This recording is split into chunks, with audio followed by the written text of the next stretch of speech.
Hello Wongs lovers, welcome back to my channel.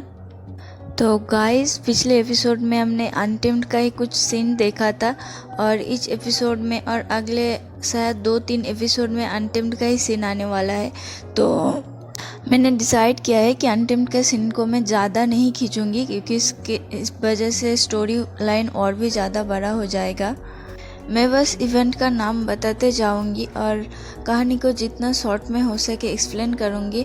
I hope कि आप लोग समझ जाएंगे, और फिर भी अगर आपको पूरा डिटेल्स में सुनना होगा तो प्लीज़ कमेंट में बताइएगा, मैं डिटेल्स में एक्सप्लेन कर दूंगी। लेकिन आज मैं शॉर्टकट में ही अनटेम्प्ड का सीन को एक्सप्लेन कर दूंगी। तो चलिए आज के पार्ट को स्टार्ट करते हैं।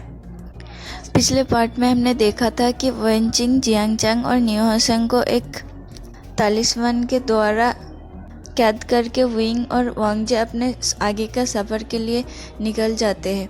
लेकिन जियांगचांग विंग को वांगजी के साथ बिल्कुल भी अकेला नहीं छोड़ना चाहता था। वो विंग के लिए कुछ ज़्यादा ही ओवर प्रोटेक्टिव बन रहा था, इसलिए उसने कैसे भी करके खुद को छुड़वा के विंग और वांगजी के साथ आगे का रास्ता जाने का डिसाइड किया। रास्ते में उन लोगों को किसी आदमी से पता चलता है कि गांव के अंदर एक घर में ऐसे तो कोई नहीं रहता, लेकिन रात को वहाँ से बहुत ज़्यादा आवाज़ें और चीखें आता है। उन लोगों ने डिसाइड किया वहाँ जाने के लिए। जब उन्होंने जाके उस घर का दरवाज़ा खोला तब उन लोगों को देखा कि आसपास लाशें बिखरा हुआ था और कुछ लोगों ने तो अपने आप को फांसी में लटकाया हुआ था।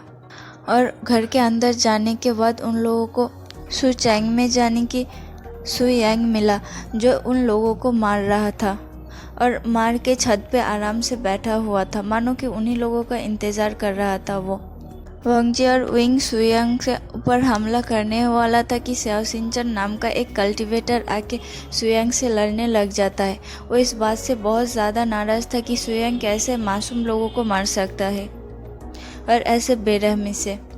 सुयांग और स्याओ सिंचन दोनों एक दूसरे के साथ लड़ रहे थे। तभी मौका मिलते ही विंग ने अपना जादुई स्ट्रिंग को सुयांग के ऊपर बांध दिया और सुयांग को कैदी बना लिया। इस बात का फ़ायदा उठा के स्याओ सिंचन भी सुयांग पर और भी ज़्यादा ज़ोर से हमला करता है और दोनों सुयांग को बंदी बना लेते हैं। लेकिन सुयांग तो अपने ही धुन में मस्त था।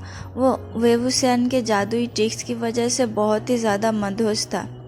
वो बल्कि एंजॉय कर रहा था उस पल को। फिर सुयांग के आसपास होते ही लानवांगजी का इन मेटल का पाउच जलने लगा। तब उन्होंने सोचा कि शायद सुयांग के पास ही जादुई मेटल का दूसरा टुकड़ा हो सकता है। विंग ने सुयांग को तलाशी लेने का डिसाइड किया। वो सिर से लेकर पैरों तक सुयांग को तलाशी ले रहा था। वो सुयांग के हर पार्ट पर टच कर रहा था और देख रहा था कि उसके पास वो मेटल है या नहीं। पर इस बात से लानवांगजी को बहुत ज़्यादा जेलस फील हो रहा था। वो घूर घूर के सुयांग को देख रहा था, मानो कि अपने आंखों से ही खा जाएगा। उसका तो खून खौल उठा था। लेकिन सुयांग के तलाशी लेने के बाद भी उन लोगों को सुयांग से पास से कुछ नहीं मिलता।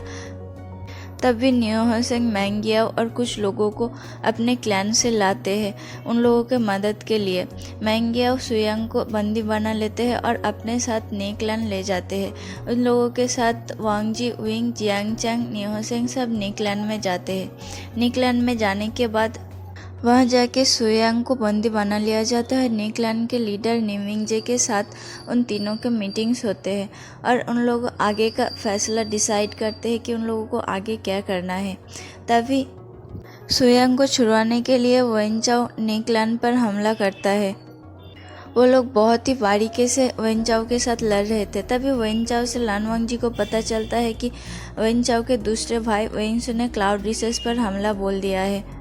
इस बात से वांगजी बहुत ज़्यादा डर जाता है और तुरंत वहाँ से क्लाउड रिसेस के लिए निकल जाता है। और दूसरी तरफ मैंगियाओ से जियांग ब्रदर्स को पता चलता है कि वेनचाओ ने सभी कल्टीवेटर्स को अपने क्लैन पे शिक्षा के लिए बुलाया है, क्योंकि उसके पास इन मेटल का टुकड़ा था और उसी के द्वारा वो सब पर राज करना चाहता था और अपने क्लैन के शिक्षाओं को सबके ऊपर थोपना चाहता था। विंग वांगजी के साथ जाना चाहता था, वांगजी को मदद करना चाहता था, लेकिन इससे पहले कि वो कुछ कर पाता जियांग क्लैन से उसके लिए बुलावा आता है। उसे मजबूरन जियांग क्लैन जाना पड़ता है। लेकिन अगर वो मन में सोच रहा था कि अगर लानवांगजी उसे एक बार भी पुकारता तो वह ज़रूर लानवांगजी के साथ चला जाता, लेकिन विंग को इस बात का गहराई उतना नहीं पता था कि सुयांग ने क्लाउड रिसेस के ऊपर वेन्सू ने क्लाउड रिसेस के ऊपर हमला बोल दिया है। उसे बस इतना पता था कि क्लाउड रिसेस में कुछ मुसीबतें आई हैं जिसके चलते लानवांग जी को वापस लौटना पड़ा। दूसरी तरफ क्लाउड रिसेस वापस जाके लानवांग जी देखते हैं क्लाउड रिसेस के बहुत ज़्यादा बुरा हालत था। क्लाउड रिसेस को जलाया दिया गया था। लैन चिरन और लैन सिचन अपने कुछ कीमती बुक्स के कलेक्शन को लेकर कोल्ड पॉन्ड में छुप गए थे और कुछ डिसिपल्स भी कोल्ड पॉन्ड में जाके छुप गए थे, लेकिन कुछ को वेन क्लैन ने पकड़ लिया था। उन लोगों पर वेन क्लैन जुल्म कर ही रहा था कि तब लानवांग जी जाके उन पर हमला करता है।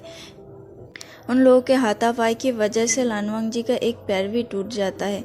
एक तो लानवांग जी को कोड़े मारे हुए सिर्फ कुछ हफ्ते ही हुआ था, वो पूरी तरह से हिल भी नहीं हुआ था। उसके बैक पे अभी भी पेन था। उसके ऊपर वो डांसिंग फेरी और उस जादुई आउल से भी लड़ा था। उसका पेन अपने हद से भी ज़्यादा था, लेकिन वो विंग को टेंशन में नहीं देखना चाहता था। उसे पता था कि अगर विंग को पता चलता उस कोड़े के बारे में तो विंग अपने आप को ताने मारता, विंग अपने आप को दोषी मानता। इसलिए उसने विंग को कुछ ना बताने का डिसाइड किया और ऐसा प्रिटेंड किया कि उसे कुछ हुआ ही नहीं।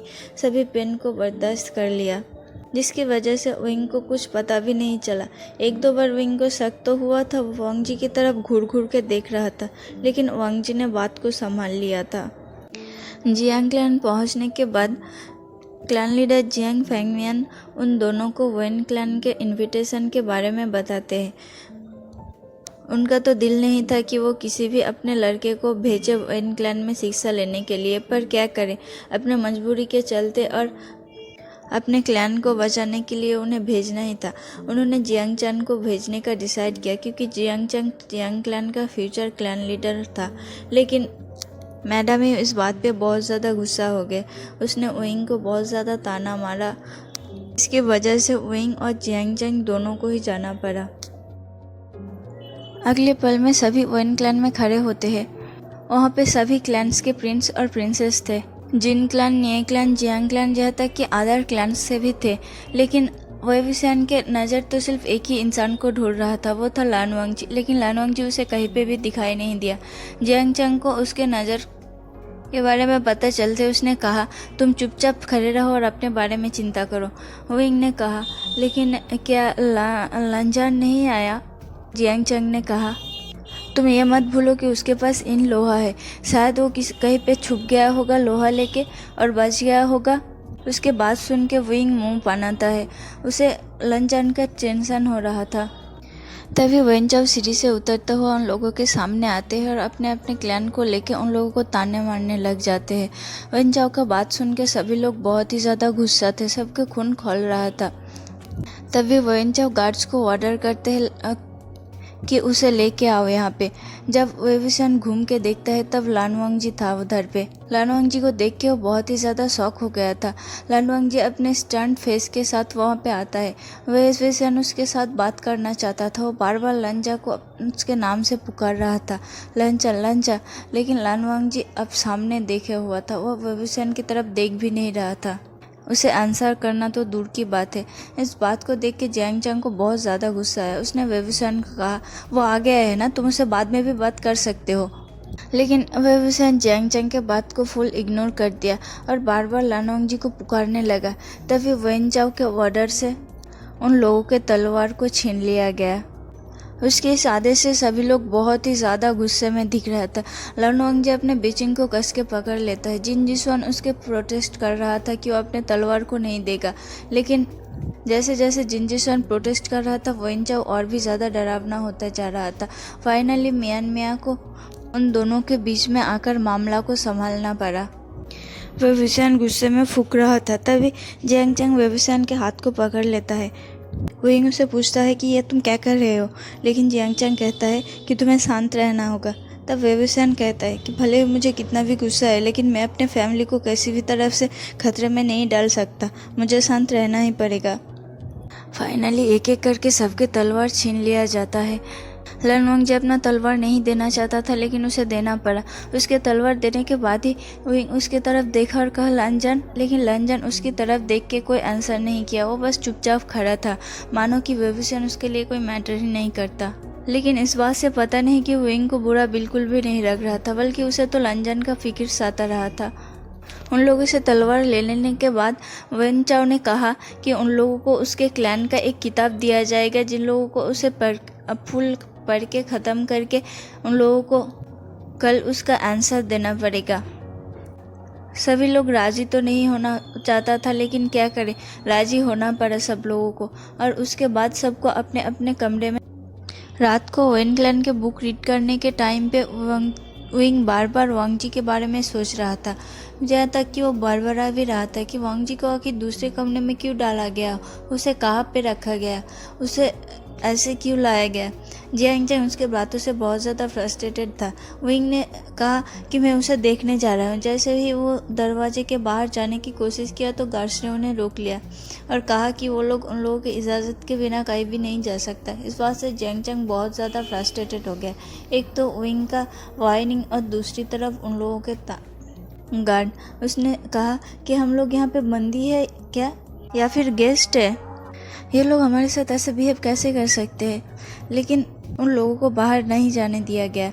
दूसरे दिन उन लोगों को वन चाओ के सामने प्रेजेंट किया गया और वन चाओ ने उन लोगों को उस किताब के बारे में कहने के लिए कहा। उसने पहले लान वांगजी से पूछा। लान वांगजी अपने स्टन फेस के साथ कहा कि मुझे याद नहीं है। वन चाओ के इस बात से बहुत ज़्यादा गुस्सा है। उसने कहा कि तुम तो गुसू की यंग जेड में से तो सेकेंड जेड हो ना, तो तुम्हें कैसे याद नहीं रहेगा।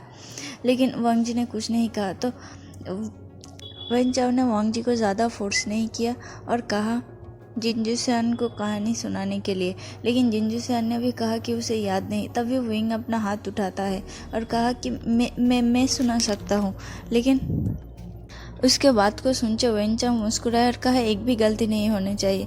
विंग अपना बॉडी को स्ट्रेच करते हुए अजीब तरीके से वन चाओ के सामने गया। उसके हरकतों से बाकी लोग तो हंस रहे थे, लेकिन वन चाओ को गुस्सा आ रहा था। फिर उसने एक एक करके रूल्स को बोलना शुरू किया, लेकिन वो लान क्लैन के रूल्स को बोल रहा था। उसके बात सुन के सभी लोग मुस्कुरा रहा था और वन चाओ तो अपना गुस्साल फेस लेके वहाँ पे खड़ा हुआ था। उसने कहा तुम्हारी हिम्मत कैसे हुई लान क्लैन के रूल्स को यहाँ पे बोलने के लिए। विंग एक नर्वस स्माइल करने की प्रिटेंड करता है और कहता है क्या मैंने लान क्लैन का रूल कहा, मुझे तो याद ही नहीं था, मेरे दिल में जो आया मैंने वो बोल दिया। इस बात से वन चाओ को और भी ज़्यादा गुस्सा है। उसने कहा कि तुम लोगों ने मुझे हल्के में लेने की हिम्मत भी कैसे किया, और अपने गार्ड्स को ऑर्डर दिया उन लोगों को खेतों में ले जाने के लिए, गोबर उठाने के लिए। लेकिन उसकी इस बात से सभी को बहुत ज़्यादा गुस्सा आया, स्पेशली वांगजी को। और उसका गुस्सा उसके फेस में पूरा साफ दिखाई दे रहा था। विंग तो अपने आप में ही बिजी था और स्माइल कर रहा था। लेकिन जब उसे इस बात का एहसास हुआ कि गोबर उठाने के लिए कहा, तो उसने कहा क्या गोबर उठाना पड़ेगा। लेकिन तीनों को ज़बरदस्ती खेत में ले जाया गया गोबर उठाने के लिए। खेतों में वो तीनों नाक पर कपड़े बांधे हुए गोबर उठा रहा था। तभी लान वांगजी अपना काम चुपचाप से कर रहा था, लेकिन विंग बार बार लान वांगजी के पास जा रहा था और उसे बात करने की कोशिश कर रहा था। विंग के बात सुन के वांगजी दूसरी तरफ टर्न कर लिया और चला गया। विंग भी उसके पीछे दौड़ने लगा। उसने वांगजी के पास जाके कहा कि लंजान, मैंने सुना कि वेन्सू ने क्लाउड रिसेस पर हमला कर दिया है। सभी लोग कैसे हैं और उस लोहा के टुकड़े को क्या हुआ। उन लोगों को लगता है कि उस लोहा के टुकड़े हमारे पास था, लेकिन जब उन लोगों को हमारे पास से लोहे का टुकड़ा नहीं मिला तो मुझे लगता है कि उन लोगों का गुस्सा बहुत ज़्यादा था। क्या उन लोगों ने किसी को हर्ट तो नहीं किया ना लंजान। क्लाउड रिसेस में लैंस सिचन, लैंस जिरान सब सही सलामत तो है ना। उसके बातें सुन के वांगजी टेंस्ड हो जाता है। वो वहीं पे कुछ देर खड़े रहता है। वो मन में सोचता है कि विंग को क्या बताए। वो विंग को बताना नहीं चाहता था कुछ भी, क्योंकि उसे पता है कि जो कुछ भी वो विंग सबकी जिम्मेदारी अपने ऊपर ही लेगा और वो विंग को और ज़्यादा टेंशन नहीं देना चाहता था। तो उसने आगे का चलना सही समझा और विंग से आगे निकल गया। लेकिन विंग पीठ से पीछे से आके उसके कंधे पर हाथ रख देता है। जैसे विंग वांगजी के कंधे पर हाथ रखता है, कोई चीज़ आके विंग के हाथ पे जोर से लगता है और विंग नीचे गिर जाता है। वो वेन चाओ था जो कि विंग के हाथों में चाबुक मारा था, लेकिन उसके वार का वेन के ऊपर कोई असर नहीं होता, बल्कि वो तो वेन चाओ को टीज करने लगता है। उसका टीजिंग सुन के वेन चाओ का पारा हाई हो जाता है और वो अपने चाबुक से लेके वेविसियान पर वार कर देता है, लेकिन वेविसियान अपने हाथों से उस चाबुक को पकड़ लेता है। तब वेन चाओ को और भी ज़्यादा गुस्सा आता है और अपने सैनिकों से कह के उसने वेविसियान को चारों तरफ से रस्सी से बांध देता है। और फिर भी वेविसियान हार नहीं मानता। वो वेन चाओ से कहता है कि मुझे कमज़ोर समझने की गलती मत करना। उसके इस बात को सुन के वेन चाओ अपने चाबुक से उस पर वार करने वाला था कि तभी वांग जी बीच में आ जाता है और उसके पैर पे वेन चाओ चाबुक से वार कर देता है, जिसके वजह से वांग जी दूर जाके गिरता है। और इसको देख के विंग बहुत ज़्यादा गुस्सा हो जाता है। वो वेन चाओ के ऊपर चिल्लाता है और उसे कहता है कि तुम्हारे जो कहा है मैंने कहा है, तो तुम लंजन को बीच में क्यों ला रहे हो? लंजन को छोड़ दो। अगर तुम्हें हिम्मत है तो तुम मुझे मार के दिखाओ। ये कह के वेविसियान वांग जी की तरफ देखता है और कंसर्न नज़रों से। विंग के बातें वेन चाओ के पारा को और भी हाई कर रहा था। वो लगातार विंग के ऊपर चाबुक से वार किए जा रहा था। वांग जी बेसहारा होकर विंग की तरफ देख रहा था। पहले उसके फेस में जितना गुस्सा उसे वेन चाओ पर आ रहा था, उतना ही दर्द उसे अब विंग के मार खाने पर लग रहा था। कहने को तो चाबुक विंग के ऊपर पड़ रहा था, लेकिन दर्द वांग जी को हो रहा था और उसके फेस से ये साफ दिखाया जा सकता था।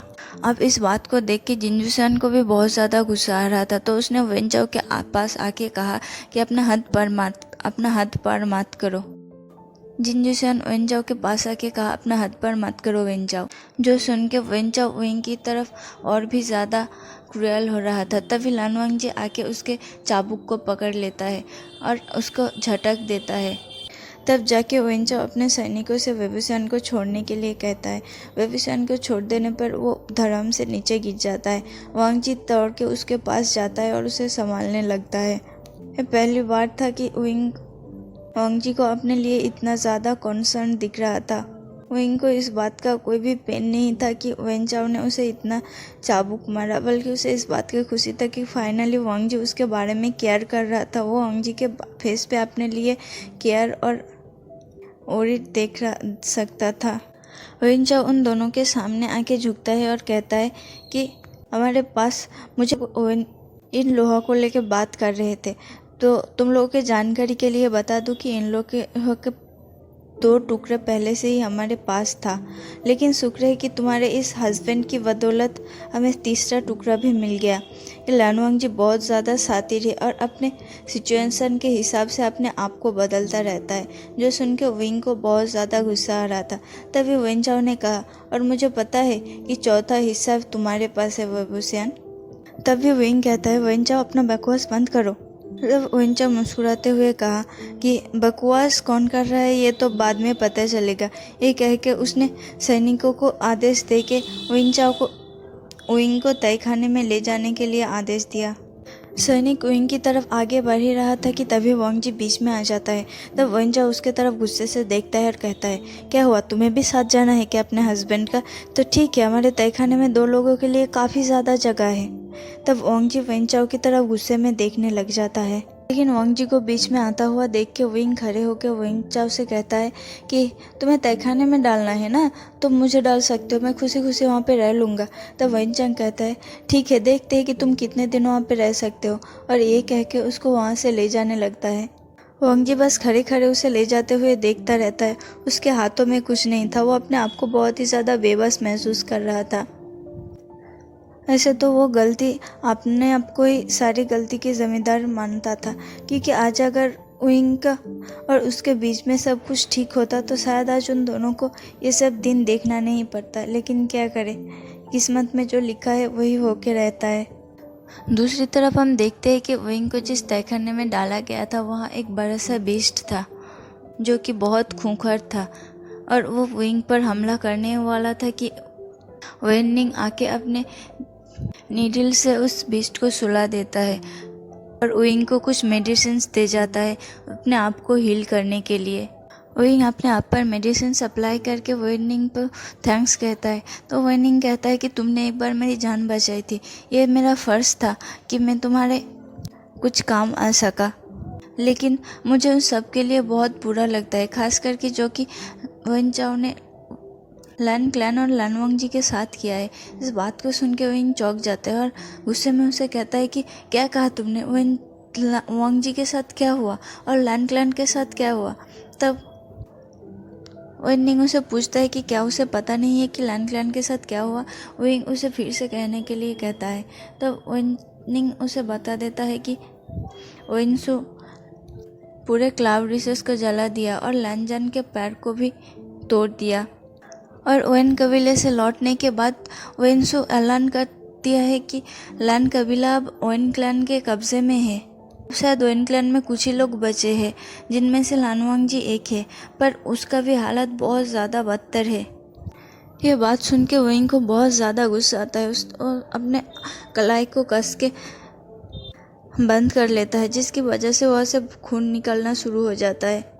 उसके बाद विनिंग वहाँ से चला जाता है। विनिंग के वहाँ से जाने के बाद विंग को बहुत ज़्यादा पेन हो रहा था। वो मेडिसिन के बोतल की तरफ देखता है, लेकिन वो खुद के ऊपर उस मेडिसिन को अप्लाई नहीं करता। उसे वो बात याद आता है कि विनिंग ने कहा था कि लंजन के एक पैर को विंसू ने तोड़ दिया था। तो उसने डिसाइड किया कि लंजन के लिए वो उस मेडिसिन को बचा के रखेगा। विंग अपने आप को बहुत बड़ा बुद्धू समझ रहा था। ये अब तक लानवांग जी उसके साथ था, लेकिन उसे लानवांग जी के तकलीफ के बारे में कुछ पता ही नहीं चला। अगर उसे पता होता तो वो लंजन के कुछ तो मदद कर पाता, उसके पेन को कुछ रिलीफ दे पाता। विंग को अब समझ आ रहा था कि इतने तकलीफ सहने के बाद भी लंजन ने उसे कुछ नहीं कहा, क्योंकि लंजन चाहता था कि विंग अपना उसकी वजह से परेशान ना हो। अब विंग को भी ये एहसास हो गया था कि वांग जी उसे शायद चाहने लगा है। अगर ये पहले की बात होता तो विंग को ऐसा लगता कि वांग जी शायद उसे इसलिए नहीं बताया क्योंकि वो विंग को कंसर्न नहीं चाहता, विंग का टच नहीं चाहता, विंग से दूरियां बनाए रखना चाहता था। लेकिन अब की बात अलग है।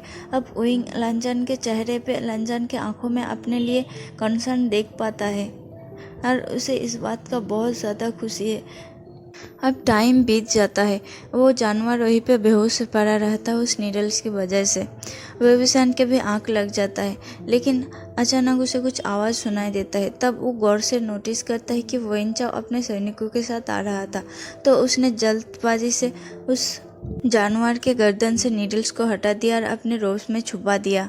वेन चाओ अपने सैनिकों के साथ ये डिस्कस करने में आ रहा था कि विंग शायद अब तक मर चुका होगा, उस जानवर ने विंग का खात्मा कर चुका होगा।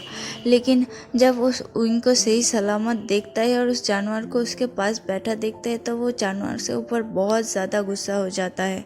वेन चाओ गुस्से में उस जानवर की तरफ जाता है और कहता है कि तुम्हें इतना बढ़िया खाना मिला था, लेकिन तुमने उसे मिस कर दिया, तुम किसी काम का नहीं हो। तब विंग उस बात के जवाब में वेन चाओ से कहता है कि तुम जानवर के आड़ में लड़ना बंद करो, योद्धा हो ना तुम, अपने आप को साबित करो। अगर हिम्मत है तो मेरा मुकाबला करके दिखाओ। उसके बाद से वेन चाओ मुस्कुरा के कहता है कि आज का दिन बहुत खास है, तुम पर ज़ाया नहीं करने वाला मैं। ये कह के उसे उस कालकोठरी से निकल के सबके साथ लाते हैं। वहाँ पे हर क्लैन का डिसिपल्स खड़े हुआ था। विंग उन लोगों के पास जाके जियांग चैंग और वांग जी के बीच में खड़ा हो गया। वो जाके वांग जी की तरफ देखने लगा। जियांग चैंग उसे गुस्से से पूछा कि कहाँ थे तुम अब तक, तुम्हें किधर ले जाया गया था? विंग वांग जी की तरफ देखता है और मुस्कुरा के जियांग चैंग से कहता है, ये तुम जान के क्या करोगे? कल तो दुनिया मेरी बहादुरी की कहानी सुनेगी। वांग जी अब तक विंग की तरफ घूर रहा था। उसे विंग का बहुत ज़्यादा फिक्र हो रहा था, लेकिन वो विंग से सीधे मुंह ये नहीं कह सकता था। वो अपने आंखों के ज़रिए ये बयां कर रहा था। विंग को भी बहुत ज़्यादा वार्म फीलिंग हो रहा था वांग जी के आंखों में अपने लिए कंसर्न देख के। तो चलिए आज के पार्ट को यहीं पे ख़त्म करते हैं। अगर आपको मेरी कहानी अच्छा लगा तो प्लीज़ वीडियो को लाइक कर देना और चैनल को सब्सक्राइब कर देना। और हाँ, कमेंट में बताना कि कैसा लगा और आप लोग फुल एक्सप्लेनेशन चाहते हो या फिर आप लोग चाहते हो कि मैं नॉर्मली उस सीन को बताऊं और स्किप कर दूं।